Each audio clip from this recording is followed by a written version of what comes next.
Chapter 24. 9 days the marriage day was shining brightly, and they were ready outside the closed door of the doctor's room, where he was speaking with Charles Darnay. They were ready to go to church, the beautiful bride, Mr. Lorry, and Miss Pross, to whom the event, through a gradual process of reconcilement to the inevitable, would have been one of absolute bliss, but for the yet lingering consideration that her brother Solomon should have been the bridegroom. And so, said Mr. Lorry, who could not sufficiently admire the bride, and who had been moving round her to take in every point of her quiet, pretty dress, and so it was for this, my sweet Lucy, that I brought you across the channel, such a baby. Lord bless me! How little I thought what I was doing! How lightly I valued the obligation I was conferring on my friend, Mr. Charles. You didn't mean it, remarked the matter-of-fact Miss Pross, and therefore how could you know it? Nonsense. Really? Well, but don't cry, said the gentle Mr. Lorry. I am not crying, said Miss Pross. You are. Ay, my Pross. By this time, Mr. Lorry dared to be pleasant with her on occasion. You were just now. I saw you do it, and I don't wonder at it. Such a present of plate as you have made, is enough to bring tears into anybody's eyes. There's not a fork or a spoon in the collection, said Miss Pross, that I didn't cry over, last night after the box came, till I couldn't see it. I am highly gratified, said Mr. Lorry, though, upon my honor, I had no intention of rendering those trifling articles of remembrance invisible to anyone. Dear me, this is an occasion that makes a man speculate on all he has lost. Dear, dear, dear. To think that there might have been a Mrs. Lorry any time these 50 years almost. Not at all. From Miss Pross. You think there never might have been a Mrs. Lorry? Asked the gentleman of that name. Pooh! Rejoined Miss Pross. You are a bachelor in your cradle. Well, observed Mr. Lorry, beamingly adjusting his little wig, that seems probable, too. And you were cut out for a bachelor, pursued Miss Pross, before you were put in your cradle. Then, I think, said Mr. Lorry, that I was very unhandsomely dealt with, and that I ought to have had a voice in the selection of my pattern. Enough. Now, my dear Lucy, drawing his arms soothingly round her waist, I hear them moving in the next room, and Miss Pross and I, as two formal folks of business, are anxious not to lose the final opportunity of saying something to you that you wish to hear. You leave your good father, my dear, in hands as earnest and as loving as your own. He shall be taken every conceivable care of. During the next fortnight, while you are in Warwickshire and thereabouts, even Tellson's shall go to the wall, comparatively speaking, before him. And when, at the fortnight's end, he comes to join you and your beloved husband, on your other fortnight's trip in Wales, you shall say that we have sent him to you in the best health and in the happiest frame. Now, I hear somebody's step coming to the door. Let me kiss my dear girl with an old-fashioned bachelor blessing, before somebody comes to claim his own. For a moment, he held the fair face from him to look at the well-remembered expression on the forehead, and then laid the bright golden hair against his little brown wig, with a genuine tenderness and delicacy which, if such things be old-fashioned, were as old as Adam. The door of the doctor's room opened, and he came out with Charles Darnay. He was so deadly pale, which had not been the case when they went in together, that no vestige of color was to be seen in his face. But, in the composure of his manner he was unaltered, except that to the shrewd glance of Mr. Lorry had disclosed some shadowy indication that the old air of avoidance and dread had lately passed over him, like a cold wind. He gave his arm to his daughter, and took her downstairs to the chariot which Mr. Lorry had hired in honor of the day. The rest followed in another carriage, and soon, in a neighboring church, where no strange eyes looked on, Charles Darnay and Lucie Manette were happily married. Besides the glancing tears that shone among the smiles of the little group when it was done, some diamonds, very bright and sparkling, glanced on the bride's hand, which were newly released from the dark obscurity of one of Mr. Lorry's pockets. They returned home to breakfast, and all went well, and in due course the golden hair that had mingled with the poor shoemaker's white locks in the Paris garret were mingled with them again in the morning sunlight.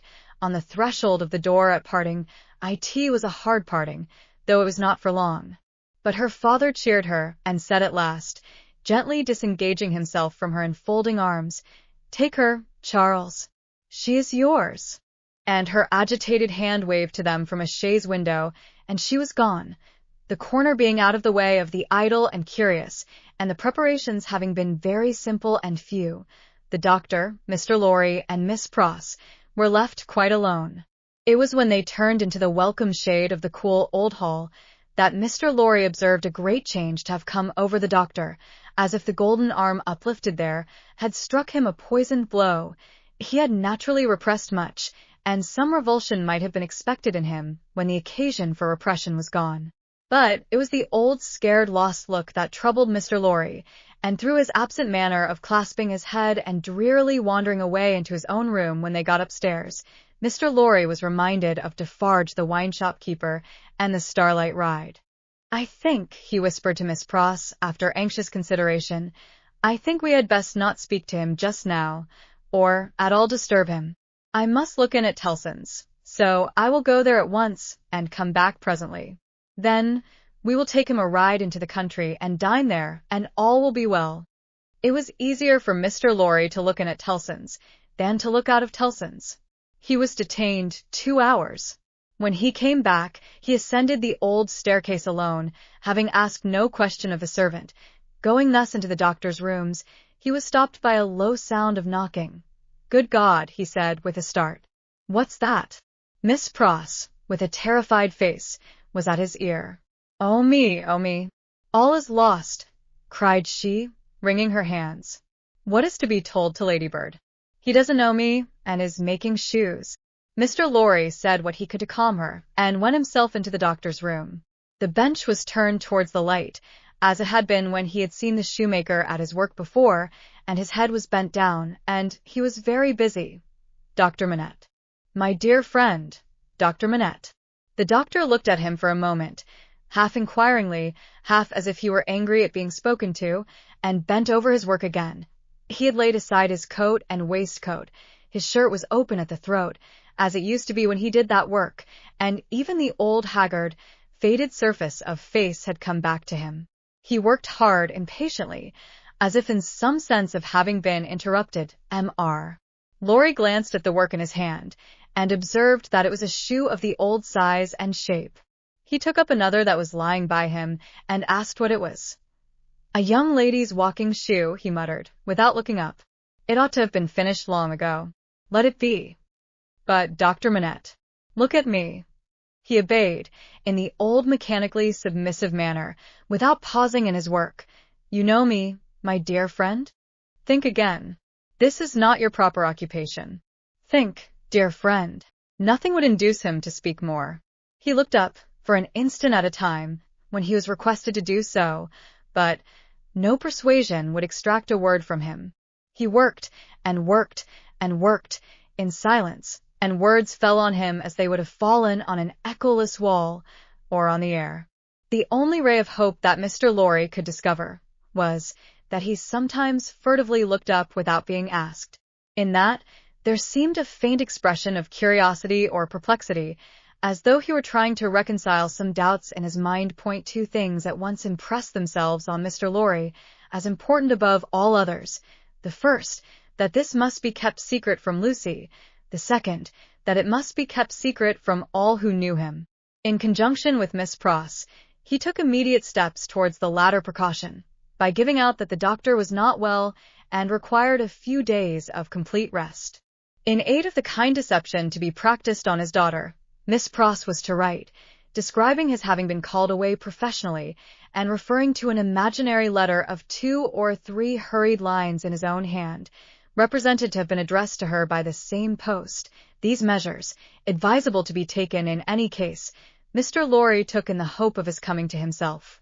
If that should happen soon, he kept another course in reserve, which was to have a certain opinion that he thought the best on the doctor's case, and the hope of his recovery, and of resort to this third course being thereby rendered practicable, Mr. Lorry resolved to watch him attentively, with as little appearance as possible of doing so.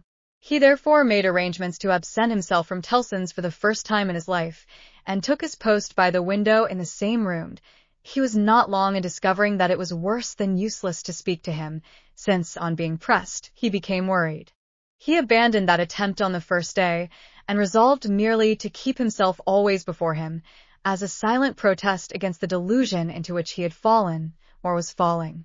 He remained, therefore, in his seat near the window, reading and writing, and expressing in as many pleasant and natural ways as he could think of that it was a free place. Dr. Manette took what was given him to eat and drink, and worked on, that first day, until it was too dark to see.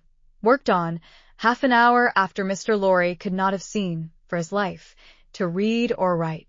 When he put his tools aside as useless until morning, Mr. Lorry rose and said to him, "Will you go out?" He looked down at the floor on either side of him in the old manner, looked up in the old manner, and repeated in the old low voice, "Out?" "Yes, for a walk with me." "Why not?" He made no effort to say why not, and said not a word more. But Mr. Lorry thought he saw, as he leaned forward on his bench in the dusk, with his elbows on his knees and his head in his hands, that he was in some misty way asking himself, "Why not?" The sagacity of the man of business perceived an advantage here, and determined to hold it. Miss Pross and he divided the night into 2 watches, and observed him at intervals from the adjoining room. He paced up and down for a long time before he lay down, but when he did finally lay himself down, he fell asleep. In the morning, he was up betimes, and went straight to his bench, and to work. On this second day, Mr. Lorry saluted him cheerfully by his name, and spoke to him on topics that had been of late familiar to them. He returned no reply, but it was evident that he heard what was said, and that he thought about it, however confusedly. This encouraged Mr. Lorry to have Miss Prosson with her work several times during the day. At those times, they quietly spoke of Lucie, and of her father then present, precisely in the usual manner, and as if there were nothing amiss. This was done without any demonstrative accompaniment, not long enough, or often enough to harass him, and it lightened Mr. Lorry's friendly heart to believe that he looked up oftener, and that he appeared to be stirred by some perception of inconsistencies surrounding him. When it fell dark again, Mr. Lorry asked him as before, "Dear doctor, will you go out?" As before, he repeated, "Out?" "Yes, for a walk with me." "Why not?" This time, Mr. Lorry feigned to go out when he could extract no answer from him, and, after remaining absent for an hour, returned. In the meanwhile, the doctor had removed to the seat in the window, and had sat there looking down at the plane tree, but, on Mr. Lorry's return, he slipped away to his bench. The time went very slowly on, and Mr. Lorry's hope darkened, and his heart grew heavier again, and grew yet heavier and heavier every day. The 3rd day came, and went the 4th, the 5th. 5 days, 6 days, 7 days, 8 days, 9 days. With a hope ever darkening, and with a heart always growing heavier and heavier, Mr. Lorry passed through this anxious time. The secret was well kept, and Lucie was unconscious and happy, but he could not fail to observe that the shoemaker, whose hand had been a little out at first, was growing dreadfully skilful, and that he had never been so intent on his work, and that his hands had never been so nimble and expert, as in the dusk of the 9th evening.